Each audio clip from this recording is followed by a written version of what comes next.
వరుస వివాదాలకు కేంద్ర బిందువుగా మారుతున్నారు ప్రముఖ ఫోక్ సింగర్ మంగ్లీ. నిన్న మంగ్లీ పుట్టినరోజు వేడుకల్లో భాగంగా డ్రగ్స్ అలాగే గంజాయి కలకలం రేపాయి. పోలీసులు పుట్టినరోజు వేడుకల మీద దాడి చేసినటువంటి నేపథ్యంలో వారికి విదేశీ మద్యం బాటిల్తో పాటుగా కొన్ని డ్రగ్స్ అలాగే గంజాయి కూడా పట్టుబడినట్లుగా, దాంతోపాటుగా ఆ వేడుకలకు హాజరైనటువంటి వారిలో కొంతమంది గంజాయి సేవించినట్లుగా పోలీసులు గుర్తించినట్లుగా రకరకాల వార్తలు వస్తున్న నేపథ్యంలో అసలు ఆ పుట్టినరోజు వేడుకలకు ఎవరెవరు వెళ్ళారు, ఎవరెవరు గంజాయి సేవించారు, ఎవరు డ్రగ్స్ తీసుకున్నారు అనేది మనం పూర్తి స్థాయిలో విశ్లేషణ చేసుకుందాం. ప్రస్తుతం మనతో పాటు ఉన్నారు ప్రముఖ సామాజికవేత్త, ప్రముఖ రాజకీయ విశ్లేషకులు కృష్ణకుమార్ గారు మనతో ఉన్నారు. మేడంతో మాట్లాడదాం. మేడం నమస్తే. మేడం నమస్తే. మంగ్లీ పుట్టినరోజు వేడుకల్లో డ్రగ్స్ గంజాయి కలకలం రేపాయి. 48 మంది హాజరవగా వాళ్ళలో 9 మంది డ్రగ్స్ తీసుకున్నారన్నట్లుగా వార్తలు వస్తున్నాయి. ఆ 9 మందిలో ఎవరెవరు ఉన్నారు? సెలబ్రిటీలు ఏంటి మేడం? ఎవరన్నా ఉండేవండి, వాళ్ళు సెలబ్రిటీలు. ఓకే. కొంతమంది స్వయం ప్రకటిత సెలబ్రిటీలు కూడా ఉంటారు. అలాగే రాజకీయ నాయకుల పిల్లలు ఉన్నారంటున్నారు. ఇప్పుడు రాజకీయ నాయకుల పిల్లలు పేర్లు బయటికి రాకుండా ప్రయత్నం చేసుకుంటారు రాజకీయ నాయకులు. ఇక అడుదిరిగి ఇడిదిరిగి ఎవరికి కాకుండా పోయేది సినిమా వాళ్ళే. ఈ సినిమా వాళ్ళల్లో కూడా మెయిన్ యాక్టర్స్ జోలికి ఎవరు వెళ్ళరు. ఇప్పుడు ఈ యూట్యూబర్లు లేకపోతే సినిమా టీవీల్లో యాక్ట్ చేసేవాళ్ళు, లేదంటే జూనియర్ ఆర్టిస్టులు, ఇట్లాంటి వాళ్ళు వీళ్ళు లాబీలు చేసుకోలేరు కాబట్టి వీళ్ళ పేర్లు చెప్తారు. ఇప్పుడు వాళ్ళ మంగ్లీ అని చెప్పారు. ఈ మంగ్లీ ప్లేస్లో ఒక పెద్ద సినిమా హీరో కూతురో కొడుకో ఉంటే ఇంతలా బయటకు వచ్చేదా? ఎగ్జాక్ట్లీ. మాట్లాడుకునేవాళ్ళ అంటే నేను మంగ్లీని సపోర్ట్ చేస్తున్నాను కాదు, మన వ్యవస్థ దుస్థితి గురించి చెప్తున్నా. ఆ వ్యవస్థ దుస్థితే ఇవాళ మంగ్లీ పార్టీ చేసుకోవడానికి కారణమైంది. ఈ పార్టీ చేసుకోవడమే కాదు, ఎంతటి దుస్సాహసానికి ఒడిగట్టిందంటే, అంటే ఈ పార్టీలు చేసే వాళ్ళందరూ ఇట్లాగే ఉంటారు. మాకేంటి, ఓకే, మమ్మల్ని ఎవరేం చేస్తారు అని.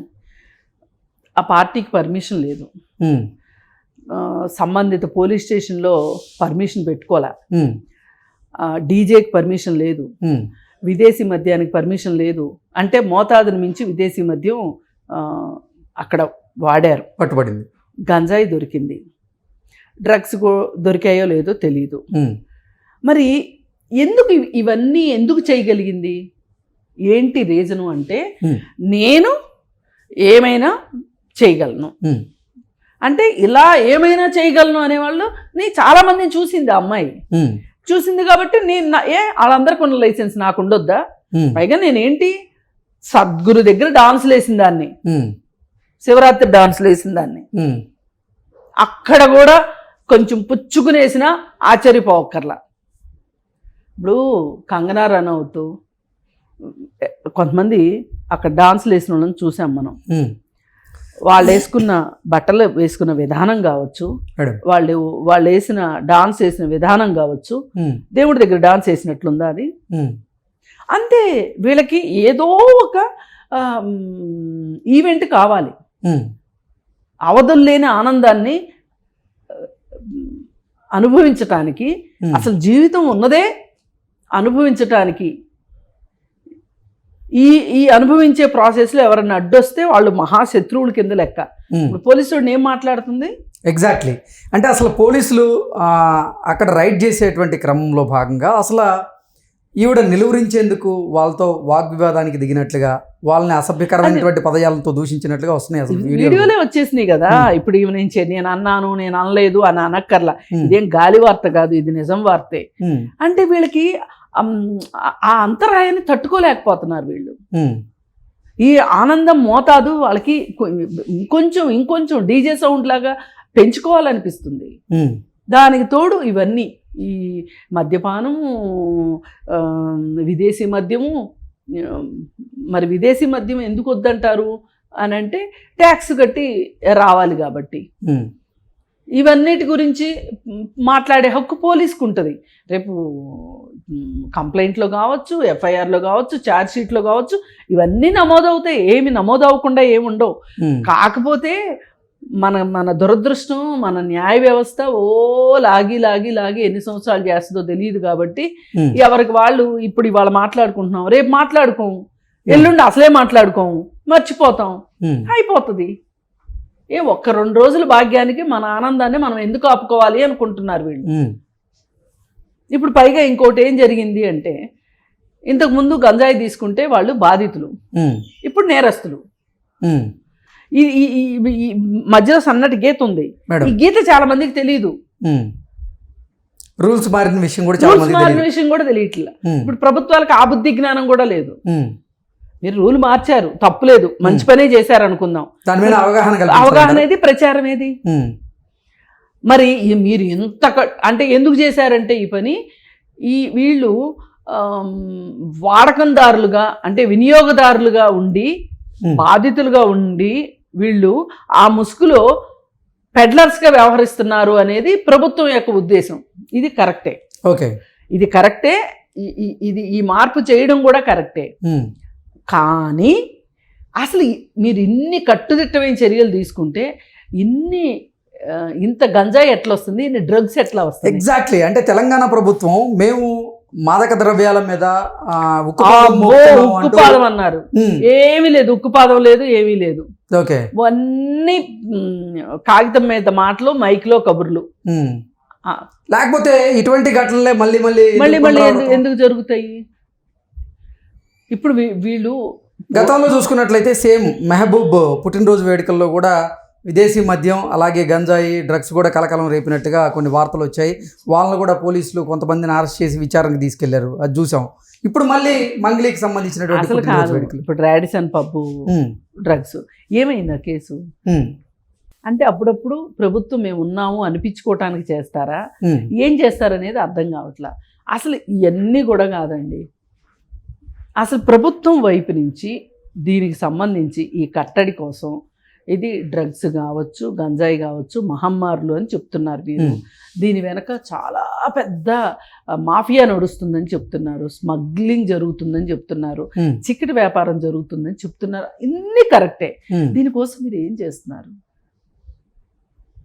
అసలు నార్కోటిక్స్ డిపార్ట్మెంట్ ఏం చేస్తుంది, ఎన్డీపీఎస్ యాక్ట్ ఏం చెప్తుంది అనేది మీరు ఎక్కడన్నా చెప్తున్నారా అసలు? ఇప్పుడు ఈ కేసులో కూడా ఎన్డీపీఎస్ యాక్ట్ కిందే కేసు నమోదు చేశారు. అవును, కేసు నమోదు చేసి కొంతమంది పేర్లు కూడా దాంట్లో మెన్షన్ చేసినట్టు తెలుస్తుంది. ఏంటి మేడం, నిజంగా మంగ్లీని అరెస్ట్ చేసేటువంటి అవకాశం ఉందా? మంగ్లీ డ్రగ్స్ తీసుకుందా?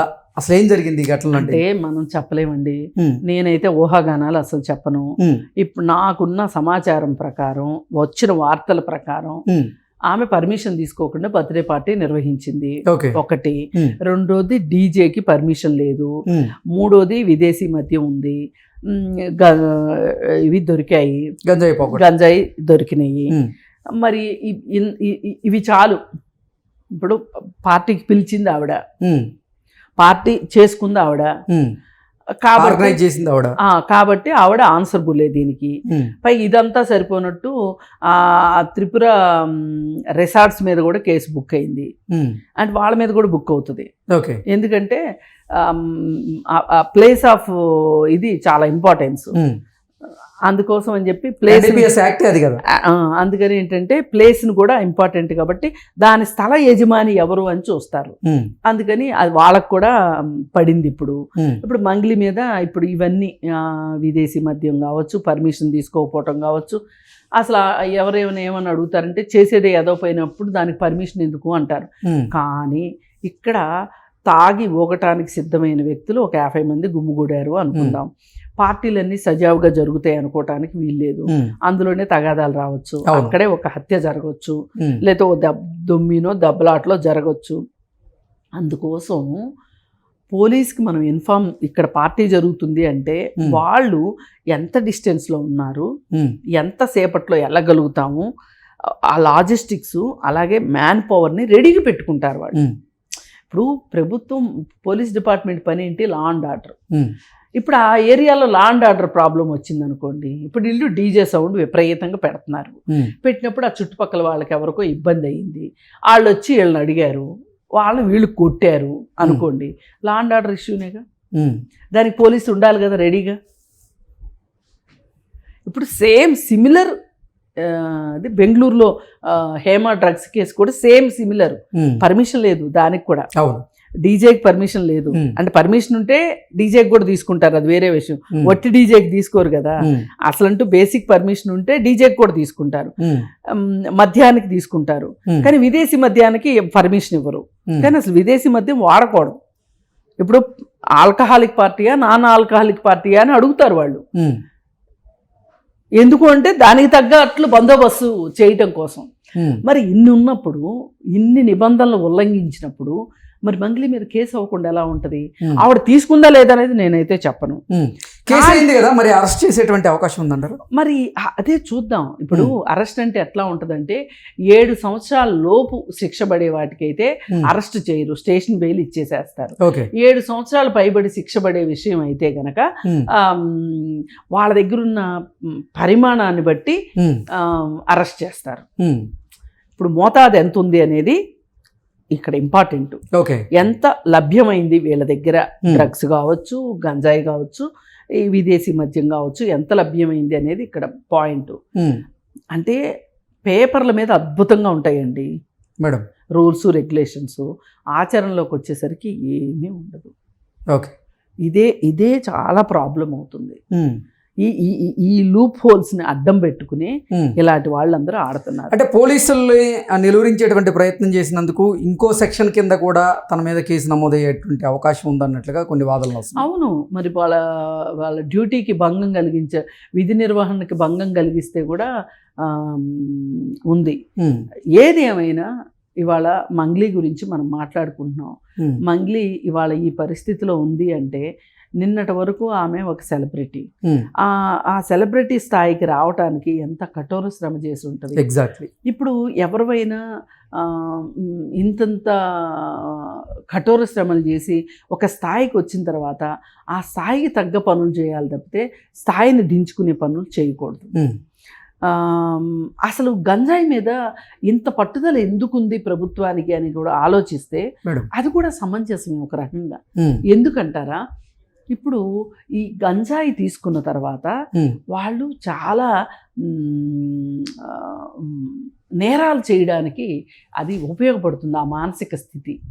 అందుకోసం అని చెప్పి దీనిలో బలైపోతుంది కూడా. డబ్బులున్న వాళ్ళు ఎవరు బలైపోరు గంజాయికి. డబ్బులున్న వాళ్ళు డ్రగ్స్కి బలవుతారు, అధిక మద్యానికి బలవుతారు తప్పితే ఇది అట్టడుగు వర్గాలకు సంబంధించిన వాళ్ళ పిల్లలు నాశనం అవుతున్నారు. ఈరోజు 13 ఏళ్ల పిల్లోడు డ్రగ్స్ సరఫరా చేస్తున్నాడు, పెడ్లింగ్ చేస్తున్నాడు అంటే మీరు ఆలోచించండి ఏ స్థాయిలో ఉందో. స్కూళ్ళ దగ్గర గంజాయి చాక్లెట్లు అమ్ముతున్నారు. అంటే ఈ మాఫియా ఎంత వేళ్ళూనికి పోతుందో, మరి ఇంత వేళ్ళూనికి పోయేదాన్ని మరి ప్రభుత్వం ఎందుకు నాన్ సీరియస్గా ఉందనే చెప్తా నేను. సీరియస్గా ఉందని అనిపించదు. మేము ఖచ్చితంగా మారక ద్రవ్యాలని నిరూపిస్తాం. నేను అదే చెప్తున్నా, మైక్ ముందు పులులు వీళ్ళంతా ఆచరణలో శూన్యం. అందుకే ఇంత జరుగుతున్నాయి. అసలు ఇది దొరికిన పార్టీ. దొరకని పార్టీలు ఎన్ని జరుగుతున్నాయో రోజుకి ఎవరికైనా తెలుసా? ఎగ్జాక్ట్లీ. అసలు వీళ్ళు ఊరు చివరికి ఎందుకు వెళ్ళి చేసుకుంటున్నారు అంటే ఒకటే, డిస్టర్బెన్స్ లేకుండా ఉంటుంది. ఇప్పుడు మంగ్లీ మీద కేసు నేపథ్యంలో కూడా దీంట్లో రాజకీయ కుట్ర ఉంది అంటూ కూడా కొన్ని వార్తలు అయితే వస్తుంది. నేను అనుకోనండి రాజకీయ కుట్ర ఉంది అని నేను అనుకోను. ఎందుకంటే ప్రధాని రాజకీయాలకు చుట్టొద్దు. కాకపోతే రాజకీయ కుట్ర ఎక్కడుంటది అంటే కొంతమంది రాజకీయ నాయకులు పిల్లలు ఉన్నారంట, వాళ్ళని తప్పించడానికి విషయంలో రాజకీయ నాయకులు వాళ్ళ చేతి వాటం వాడతారు తప్పితే ఈమె మీద ఈమెమి పెద్ద లీడరు కాదు, అంత వ్యవహారం లేదు. అసలు అంత కక్షలే కట్టాలనుకుంటే ఇంకా చాలా మంది ఉన్నారు కక్ష కట్టడానికి. పొద్దున్న లేస్తే నోరేసుకుని పడతాం వైసీపీ మీద, మాలాంటి వాళ్ళందరి మీద పడరేంటి మరి? ఇప్పుడు నిన్న మొన్న జరిగిన ఇష్యూ మీద సాక్షి ఛానల్లో వచ్చిన దాని మీద ఎంత దుమ్మెత్తిపోసాము. అసలు ఎలక్షన్స్ ముందు ఎంత దుమ్మెత్తిపోసాము. అమరావతి రైతులు పోరాటం మొదలెట్టిన రోజు నుంచి మాట్లాడుతూనే ఉన్నాం ఏకదాటిగా, ఆపకుండా ఆ రోజు నుంచి ఈ రోజు వరకు. ఆ పోరాటానికి ఎన్ని రోజులు, మా నోర్లకు కూడా అన్ని రోజులు. మరి మమ్మల్ని ఏం చేయలే. ఓకే. అందుకని రాజకీయ కుట్రందని నేను అనుకోను. ప్రధాన్ని రాజకీయానికి వేసి కట్టొద్దండి. ఏది ఏమైనప్పటికీ కూడా ఒక సెలబ్రిటీ హోదా వచ్చిన తర్వాత మనం ఇంకా చాలా కళ్ళు చూస్తాయి. ఓకే. అది మనం గుర్తుపెట్టుకోవాలి. ఇప్పుడు మామూలు వ్యక్తులు అనుకోండి, ఎవరికీ తెలియని వ్యక్తులు అనుకోండి, అందరిలో వాళ్ళు ఒకళ్ళు అవుతారు.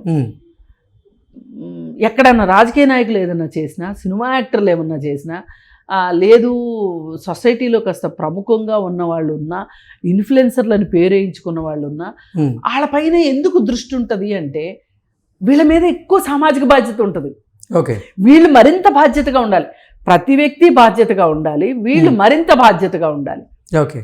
అందుకని మనం ఒళ్ళు దగ్గర పెట్టుకోవాలి. ఇప్పుడు మనల్ని ఒక 10 మంది సెర్చ్ చేస్తున్నారు, 10 మంది మన వీడియోలు చూస్తున్నారు, 10 మంది మన పాటను చూస్తున్నారు అని సంతోషిస్తాం. కానీ మనని ఎంతమంది అయితే చూస్తున్నారో అంతమంది మనల్ని గమనిస్తున్నారు అనేది కూడా అర్థం చేసుకోవాలి.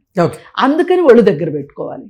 ఏదైనా చట్టం తన పని తాను చేసుకెళ్లాలని, అలాగే రాజకీయ నాయకుల పిల్లలు ఉంటే వాళ్ళని ఎట్టి పరిస్థితుల్లో రక్షించడానికి వీల్లేదని, ఒక కొత్త వరవడిని తీసుకురావాలని చెప్పి కనీసం అది కోరుకుంటుంది. Okay madam, thank you so much. Thank you.